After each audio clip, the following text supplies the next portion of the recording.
যে আল্লাহ আমি তোমার জন্য বলছি, আর আমার চাচা আমার সামনে বদদুয়া করছে আমার জন্য। আল্লাহ পাক নিজের মাহবুবকে তো দেখছেন।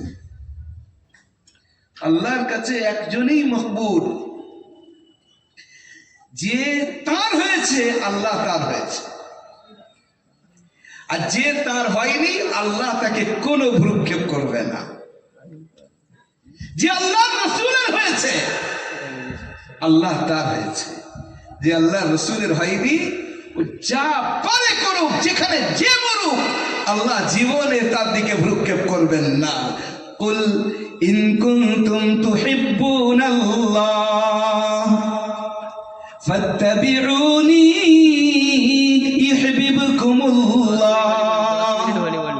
আমাকে ভালোবাসতে চাও? আল্লাহ বলছেন আমাকে ভালোবাসতে চাও?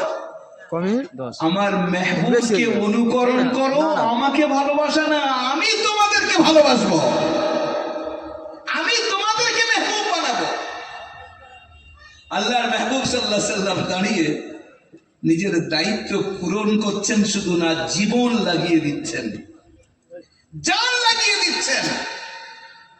যে দায়িত্ব আল্লাহ পাক দিয়েছেন এত অটল অবিচল তার উপরে। চাচা বলছেন যে বাবা এত কষ্ট করছো, সবাই তোমার শত্রু হয়ে যাচ্ছে। চাচাজি, আমার ডান হাতে যদি সূর্য আর বাম হাতে চন্দ্র দেওয়া হয়, তবুও যে দায়িত্ব আমাকে দেওয়া হয়েছে আমি ওর থেকে ফিরতে পারবো না।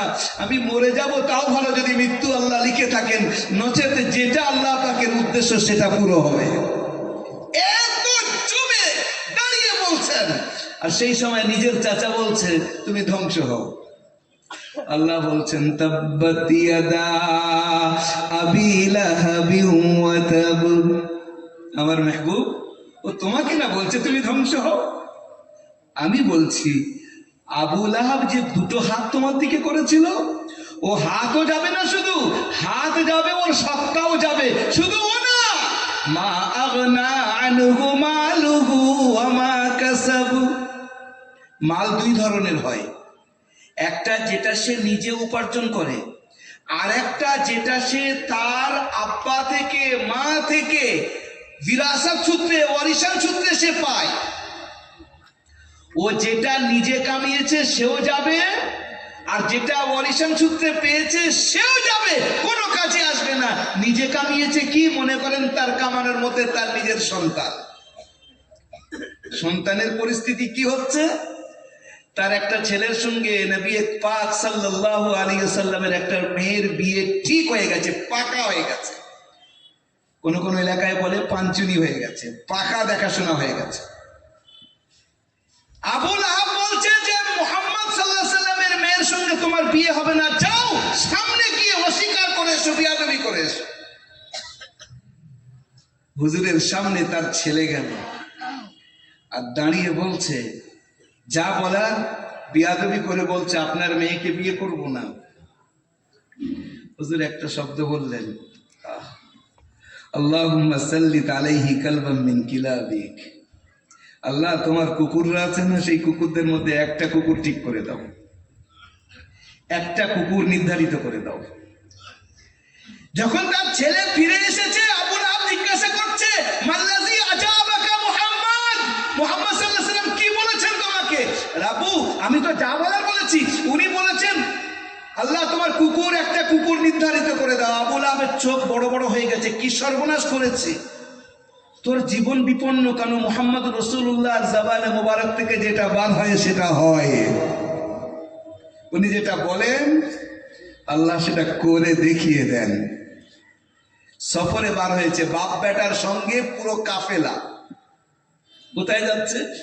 সিরিয়াতে ব্যবসা করতে। অন্ধকার হয়ে এসেছে, রাত্রের সময় আরাম করতে হবে, রাত্রে তো আর সফর করা যায় না। আবু লাহাব হলো পুরো কাফেলার সর্দার, সবাইকে মিলিয়ে বসিয়ে বলছে দেখো সব সামান একত্রিত করো, ব্যাগ ট্যাগ গুলো রাখো, বস্তাগুলো রাখো, উঁচু করো। আর উঁচু করে এই উপরে আমার ছেলেকে শুতে দাও, আমরা সব চারিদিকে শুই। কেন? বলে মুহাম্মদ সাল্লাল্লাহু আলাইহি ওয়াসাল্লামের বদদোয়া ওর পিছনে পিছনে দৌড়চ্ছে, ওর ক্ষতি না হয়ে যায়।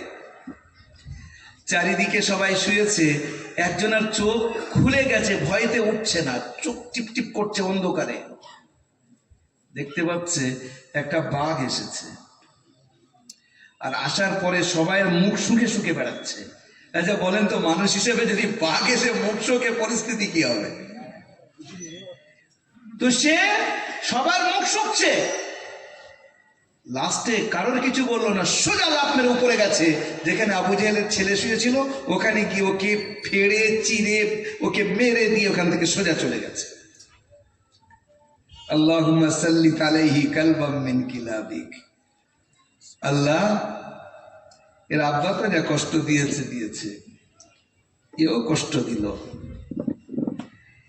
আল্লাহর মেহবুব নিজের ব্যক্তিগত কোনো কাজের জন্য তাদের কাছে যাননি, তাদেরকে ডাকেননি, নিজের সর্বস্ব বিলীন করে দিয়েছেন।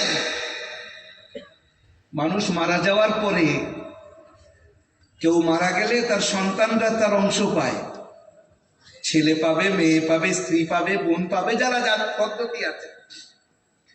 আল্লাহর মেহবুব দুনিয়া থেকে চলে গেছেন, যদি কিছু রেখে যান, সামান্য কিছু রেখে গিয়েছেন, খায়বারের মধ্যে একটু ওই আপনার জমি সামান্য, তো যদি রেখে গিয়ে থাকেন, যেমন এসছে হাদিসের মধ্যে, তো আল্লাহর রসুলের সেই রাখা অংশটা কি হুজুরের সন্তানরা পেয়েছেন। হযরতে নবী করিম সাল্লাল্লাহু আলাইহি ওয়াসাল্লাম বলছেন, নাহনুল আম্বিয়া লা নারিস ওয়ালা নুরিস। আমরা নবীরা ওয়ারিস বানাই না, অর্থাৎ আমরা যেটা ছেড়ে যাই আমাদের সন্তানরা পাবে না, ওটা আমার উম্মতদের জন্য ওয়াকফ হয়ে থাকবে। আল্লাহু আকবার। জীবনটাকে, হুজুরের জীবনকে কেউ যদি একটু ঠিকভাবে পড়ে, আমি বলছি না মুসলমান হয়ে পড়তে হবে, শুধু এতটুকু বলছি যে অমুসলিমও নিজের ব্রেনটাকে খালি রেখে, যে আমি আসল তত্ত্বটাকে উদ্ঘাটন করতে চাচ্ছি, আমি জানতে চাচ্ছি, I am so much anxious to know about Islam and Islamism and Muhammad's life sallallahu alayhi wasallam, হুজুরের জীবনীটাকে আমি দেখতে চাচ্ছি, একবার পড়ুক। ইনশাআল্লাহ সে মুসলমান না হয়ে সে থাকতে পারবে না। হুজুরের জীবনের প্রত্যেক রন্ধ্রে রন্ধ্রে, প্রত্যেক পাতায় পাতায় তাকে ডাক দেবে, দেখো আমার থেকে প্রিয় কেউ তোমাদের হতে পারে না, আর আমার থেকে উপকারী পুরো পৃথিবীর মধ্যে কেউ তোমাদের হতে পারে না। আল্লাহ পাক আমাকে পাঠিয়েছেন আল্লাহর নায়েব করে, আমি তোমাদেরকে আল্লাহ পর্যন্ত পৌঁছে দেব, এসো আমার পিছনে এসো।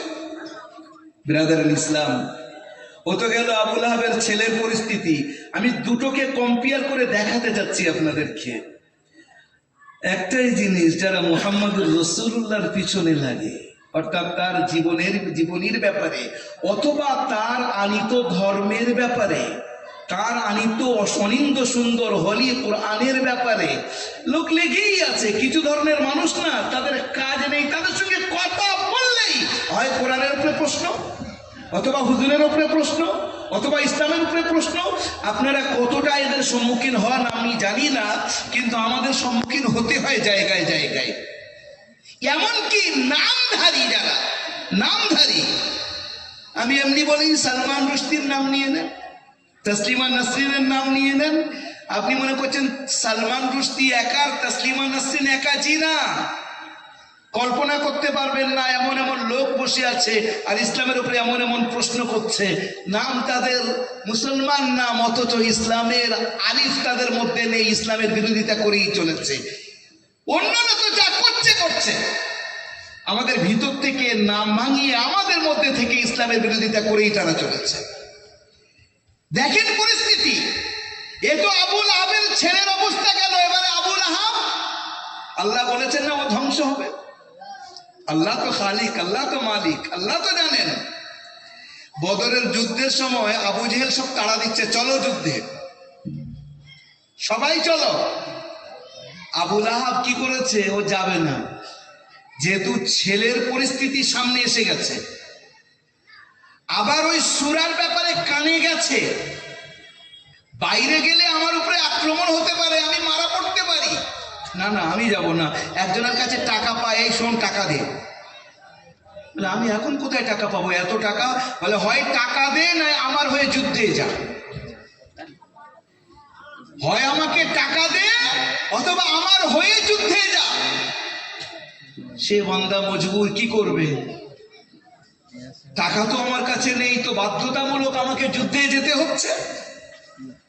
সে যুদ্ধে গেল।